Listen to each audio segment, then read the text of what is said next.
Et bonjour à toutes et tous, j'espère que vous allez bien, j'espère que vous êtes en forme. On se retrouve aujourd'hui pour les énergies de la semaine. Que se passe-t-il pour nous cette semaine du 11 décembre 2023 ? Je vais essayer de pas faire doublon avec le contenu que vous avez par ailleurs au niveau de ma guidance des énergies générales du mois de décembre et puis la guidance de la nouvelle lune du 13, donc qui est ce mercredi. Mais on va rester précis, de toute façon c'est le but de ces vidéos, vous le savez, c'est assez exhaustif, on se montre assez rapide et on fait un point comme ça sur les énergies de la semaine. Cette semaine, première chose, par rapport à la semaine dernière, si vous voulez, où vous étiez peut-être dans des énergies effectivement plus cotonneuses, plus vaporeuses, assez fleurs bleues, romantiques, douces comme ça. Là, c'est pas que vous revenez dans quelque chose d'un petit peu plus belliqueux, mais on va dire que c'est peut-être un peu plus intense. Vous ressentez que ça se pimente un petit peu pour cette fin d'année 2023, même si ça reste très doux et très love-love. Ce que je veux dire par là, plus précisément. Demain, c'est le 12-12, le 12 décembre. On ouvre un portail énergétique qui va aller jusqu'au 21 décembre, le solstice d'hiver, la semaine prochaine. Une parenthèse, une phase énergétique au sein de laquelle vous aurez peut-être plaisir, envie de vous recentrer, de méditer, de retourner un petit peu en introspection, d'aller vous analyser, faire des bilans. Je pense que vous allez avoir envie peut-être de vous ressentir votre énergie, la ressentir à nouveau, une énergie que vous aviez peut-être perdue depuis longtemps et qui vient de loin et que vous n'aviez pas eu l'occasion comme ça de vous ressentir de nouveau en reliant, c'est connecté avec vous-même avec autant d'intensité. Vous serez peut-être dans cette quête-là et ce sera salutaire.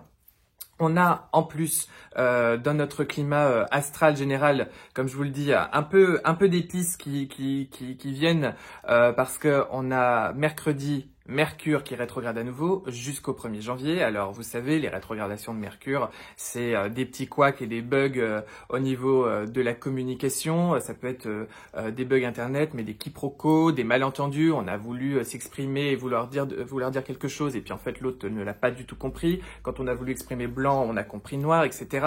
Si jamais vous avez des communications importantes à faire, des messages à faire passer, des mails à envoyer, des dossiers comme ça à régler, à faire parvenir à quelqu'un, je vous conseille plutôt de le faire sur ce début de semaine.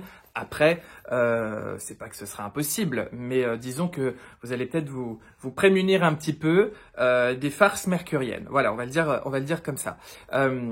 On a du coup cette nouvelle lune dans la nuit de mardi à mercredi et je vous en avais parlé, on a Vénus qui précédemment était dans le signe de la Balance, donc elle était chez elle. Et on va dire que notre Vénus dans la Balance, elle était sympa, elle arrondissait les angles, elle cherchait pas le conflit, au contraire, elle cherchait l'harmonie, elle était plaisante. Une Vénus en Scorpion, c'est pas qu'elle est pénible, mais bon, elle est soit en pleine introspection dans sa manière de mener les relations avec les autres, et si elle a un message à faire passer pour repositionner son territoire, réimposer ses limites, elle va le faire. Elle est aussi portée par son désir, par ses pulsions, par ses impulsions. Elle se montre plus intense en fait dans sa communication et dans sa manière d'être. Comme je le disais, Vénus en Scorpion, elle cherche ni la demi-molle ni la demi-mesure. Tout ça ne l'intéresse pas du tout, au contraire. Elle cherche de l'authenticité, de la vérité, de l'intensité et d'être connectée au mouvement de son désir. Voilà. Et ça, c'est jusqu'à la fin du mois de décembre également. Mais bon, globalement, on reste quand même cette semaine toujours dans cette période de l'Avent où on se laisse porter par des énergies assez douces et on va chercher la chaleur, la gratitude et le bien-être là où on peut le trouver dans son quotidien. Allez, on se met sur le tarot, donc 3 cartes comme d'habitude. La première, les énergies générales. La deuxième, ce vers quoi vous tendez cette semaine. Et puis, la troisième, c'est le conseil qu'on peut vous donner. L'énergie générale de cette semaine, eh ben, c'est encore un cavalier de coupe. Donc, c'est ce que je vous disais. On reste quand même dans de la douceur. Ne perdons pas de vue cela. Donc, toujours pareil que la semaine dernière. Toujours cette énergie fleur bleue. On a Neptune qui est repassé en moment direct depuis le 6.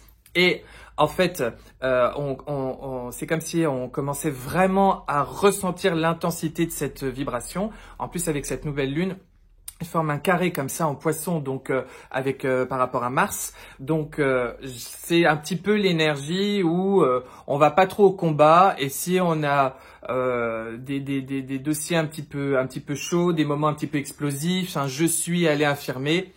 en fait, on va pas vraiment aller l'affirmer jusqu'au bout. On est peut-être un petit peu chatouillé, un petit peu titillé, mais ça va rester très rond quand même comme énergie. Globalement, j'ai envie de vous dire, vous êtes toujours comme ça à chercher de la douceur, de la compréhension dans vos relations. Vous voulez être gentil, empathique, compatissant avec vous-même et avec les autres. Il y a toujours cette énergie comme ça, très spongieuse, très fleur bleue, très romantique, très romanesque qui vous porte. Ce vers quoi vous tendez du coup cette semaine avec tout ça, c'est le magicien. Le magicien, c'est la loi d'attraction. C'est une conscientisation de ce que vous vibrez. Ça peut être aussi un petit peu le maître des illusions. Peut-être que justement, il y a des choses qui ne sont pas optimales en ce moment tout de suite dans votre vie, mais vous donnez pas l'illusion que ça va, mais c'est comme si voilà, vous vous drapez dans une énergie pleine de charme, pleine de douceur, et puis ma foi, vous êtes philosophe. Ça peut être ça, mais ce que je vois surtout, c'est peut-être cette aptitude, cette facilité avec laquelle vous allez switcher dans vos vibrations, même si vous avez un coup de mou ou un truc qui vous agace ou qui vous perturbe, pour justement vous braquer sur une fréquence plus joyeuse, plus heureuse, plus entreprenante, plus optimiste. C'est ce que je ressens. Et avec ce cavalier de coupe, en fait, vous êtes sur une période, vous êtes vraiment sur une période de Noël, on va dire, où vous êtes plein d'espoir, plein d'heureux et de beaux espoirs, et ça se poursuit et ça se ressent encore cette semaine. Et puis, le conseil que l'on vous donne du coup dans tout ça, c'est le valet de bâton. Vous voyez, c'est une semaine quand même sympa, je vous le dis, ça se pimente un petit peu plus avec la rétrogradation de Mercure, mais en fait, voilà, ça se passe plutôt bien. Le conseil que l'on vous donne, c'est d'être dans la joie. Hein, le valet de bâton, d'ailleurs, il était au centre du tirage sur la nouvelle lune du 13. Le valet de bâton, il pense à ce qui le fait kiffer, à ce qui lui fait plaisir. Il a envie de s'amuser, il a envie de passer du bon temps. Il est connecté à son énergie, à sa joie d'enfant, et il entreprend, il se fait plaisir à partir de ça. Il est connecté avec ça, et le reste, ma foi, il s'en fiche. Donc, une semaine où j'ai envie de vous dire, on est toujours dans la prolongation de nos conscientisations des semaines précédentes et surtout, mais c'est ce que je vous avais dit dans la guidance générale de décembre, en fait très vite, on est déjà en train de se mettre dans une ambiance de fête de fin d'année et on évite de trop se prendre la tête. Voilà, écoutez, je vous embrasse, je vous souhaite une très belle semaine, portez-vous bien et puis à bientôt.